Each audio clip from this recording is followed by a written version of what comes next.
wrapping up our practices before our break, before heading out to Pasadena, and we got after it. We had our 7 days of practice. Finished off today in full pads again with 2-minute drill. Guys look sharp. We look fresh. Very physical. We gotta practice a lot of different looks and scenarios. There's certainly Wisconsin's a great football team. Very different than a lot of teams that we have played. There is some carryover, and that's good to know. But obviously, with a lot of time to prepare, you got to make sure that you dig deep in the film and find anything and everything that they've done against teams like us, so that we can prepare properly and be ready to play our best football game.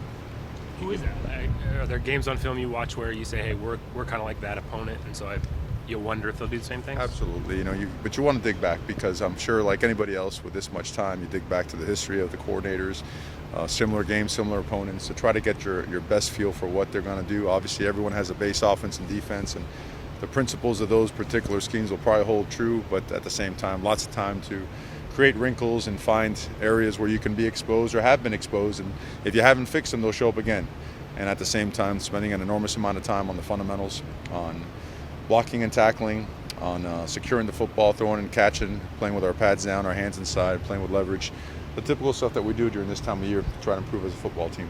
Andy had said that this might be the best group of blockers with the line and their tight ends that you guys have faced. But just as an O-line guy, what have you seen from that group? They're outstanding. They're as good as I've seen. They're big and they're physical, very well coached.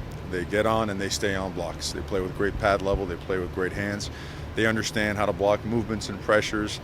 They understand how to block extra guys coming in the box, how to adjust to pressures as they come, how to adjust protection calls as they see different looks as well. So there's nothing they haven't seen. There's such a wide variety of defenses that they play in their conference that present different challenges, and they seem to have just gobbled it all up. Jordan faces a good center in Jake for a couple of years now, but how do you prepare him for a Biotis or a Remington Trophy winner? Well, it's again, he was crowned that for a reason, deservingly so. We feel we have a guy that's just as worthy. So I think it's great for our guys. Iron sharpens iron mentality. Those guys have been going at it not for a week, not for a year, but for 3 years. And it's just an unbelievable opportunity. A team of this caliber, an offensive line like they have, a defense like they have, schematically. I think a lot of people underrate their skill players. They have guys that can stretch the field and run by you. Obviously, everyone knows about their running back. So hard to tackle, gets downhill, but also can run by you. Just a lot of different, ways that they can get you on both sides of the ball and on special teams. Special teams, what stands out, they're so big. The bodies are so big that when they run down for coverage now, they'll knock you around pretty good. So technique and pad level and whatnot are really, really important. I don't think Coach Phil could get us much bigger between now and game time. So technique is going to be at a premium.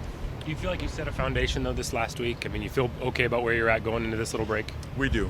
I thought that they used their 1 week break to get their bodies back, but also to lift and run and stay in good condition, good physical condition. And then right away this week, we were smart. We spaced it out, but we also loaded them up with contact when we needed to have contact, and working the principles of both sides of the ball in the trenches, which I think sometimes people shy away from at this time of year.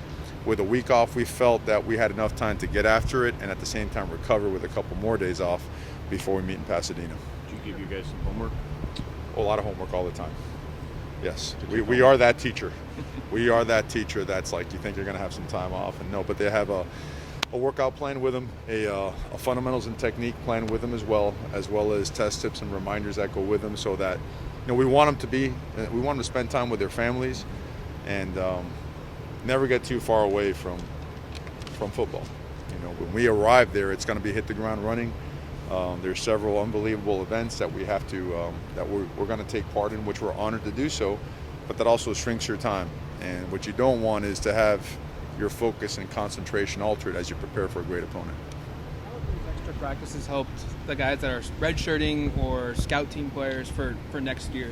Well, we scrimmage those young guys at the end of 3 of those practices, and a lot of them got multiple opportunities to prove themselves. So you may see an extra 3 or 4 guys on special teams that you haven't seen yet, or that you have seen early in the year, because they've proved themselves. It's amazing when the quarter's over and there are no academic responsibilities. It's like everyone gains 15 pounds of muscle, runs faster, and focuses better. It's a lot like camp, without having to go through the exact rigors of camp. And we also spent a lot of time together doing some off-site activities, going to a Portland Trailblazer game, and Where else did we go? We had a couple things.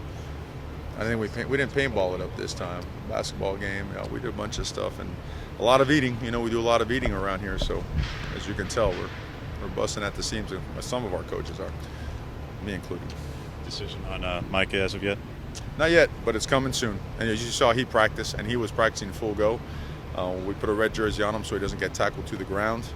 He wouldn't be cleared unless he was really close to doing so. So we're hopeful for good news because he's certainly a guy that can help us. CJ said he's coming back next year, and I'm sure that had to thrill you. But on top of it, speak to that, but who has submitted for NFL Draft, the College Advisory Committee? Well, I'm guessing your corners and Jordan would be Yeah, we have Jordan, guys like Austin, guys like Diamador and Thomas have submitted, and that's once we get the information, we provide that information for them to help them make the best decision for them and their future, which they've been great about. As a team, we always make have an agreement before the season starts to make sure that we will always discuss that after our responsibilities of the season are taken care of. The guys have held true to their word. We hold true to our word together, and that way we can provide them with the right stuff. As you know, this time of year gets really noisy. I'm surprised you don't have your own mock draft. Everybody else has their mock draft up, So, but I'll be looking for it. I'm sure it'll be up by the end of this afternoon. Everybody else expected to be on the trip, and everybody else is healthy? Yes, sir. Nobody's been injured in practice or in the last No, week or so? I don't think so, unless something happened today that I missed. Everybody's good. Randazzo's been practicing full go. It's good to have him out there again. Dawson's not back yet. Dawson will be back in the springtime. Mike has been full go. Trying to think who else. Am I missing somebody? Any chance of somebody like Cam or Adrian? Well, Cam will not be ready. Yeah. Adrian won't either. Now they are on schedule to be here for the spring. Cam's already running up to 15, 16 miles per hour, so he's getting close. And we're really proud of his progress, and we're glad that we took the course of action we did. So he's going to be ready to be a big-time player for us next year. And we feel the same about Adrian. I know it's frustrating for those guys, but they've held. Now Lance and JR have been practicing full tilt. Now they're probably not ready to help us schematically, but they've done a great job on the developmental squad. As has Devin Williams, who is really part of this signing class as well. He actually now has a scholarship towards this year. He's part of the 25 that we can sign. So aside from that, I think we're good. Steven? There's about Ashford on Wednesday. Now that he's gone through compliance, what was the decision of signing a second quarterback? And he's completely different, I think, from everyone else you have in the room. Well, you know what? He is and he isn't. I mean, he's a special player. We think the entire class is loaded with special players. And we feel that we really have to up the competition in that room. I mean, Oregon's always been really good when that room has had the right kind of guys with the right kind of mindset. He is that, comes from a great family, tremendous competitor, elite athletic ability and quarterback, arm ability. So, again, another great addition to the program. Is he a summer guy? Because he's a baseball guy, and how much have you talked to him about the MLB draft? Because he's supposed to go pretty high, allegedly. He's a good baseball player. He's a good baseball player. So we talked about playing baseball here in college as well. So, we look forward to having him on campus. That would be a possibility for him? Oh, absolutely. Waz's. As long Waz came in the room and... Well, we're big on that. The good teams that I've been fortunate to be a part of always had dual sport competitors, as long as it doesn't interfere with football, right? It's exactly like the high school coach that battles a basketball coach and the track coach, right? When, hey, that's my guy, But we want guys, there's something about competing, right? Whether it be on the track or in baseball, that's always healthy in terms of development. We encourage that if a guy legitimately can help that particular sport and at the same time not compromise our team. There's teams around the country that are worried about, and it's happened here before, veterans maybe sitting out the bowl game. Right. You're not dealing with that. You're not dealing with guys. Guys are happy to put draft decisions off until after the game.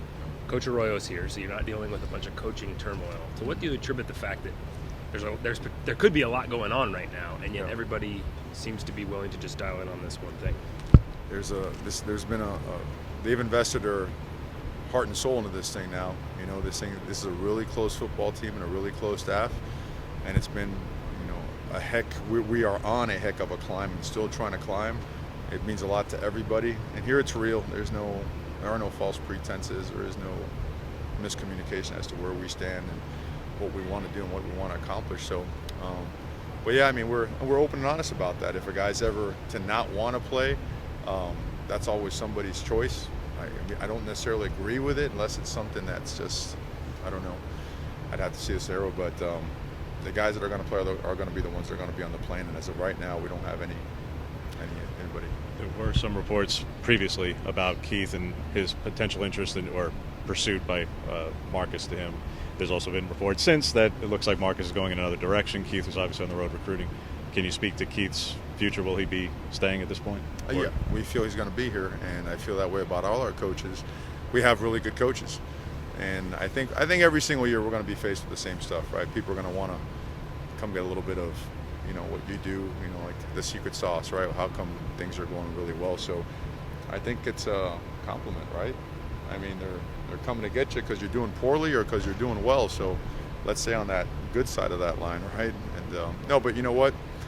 Our guys, so our philosophy is always help guys elevate in their career from within the program. And if it happens where they receive an opportunity that might change their career path, trajectory, or lifestyle, always on board to help a guy out. We just feel that this is the best place in the country. There's always going to be an opportunity here. Andy had mentioned, and I think you mentioned it somewhere else, about Noah possibly playing Wildcat quarterback at some point. How much do you really think he can do that here? And two, you guys didn't run a lot of that, so does that indicate where you might be headed in your search? I don't want to give game plans for next year yet. Okay, can Noah Sewell play without question? I watched that guy as a sophomore hurdle people playing that and running the ball, running power, running outside zone. I mean, this is not a 2-yard, 3-yard kind of back. This is a break it for 70 yards as he's running down the field, 255 pounds. So, yeah, can he do it? Absolutely. I wish we had him here now.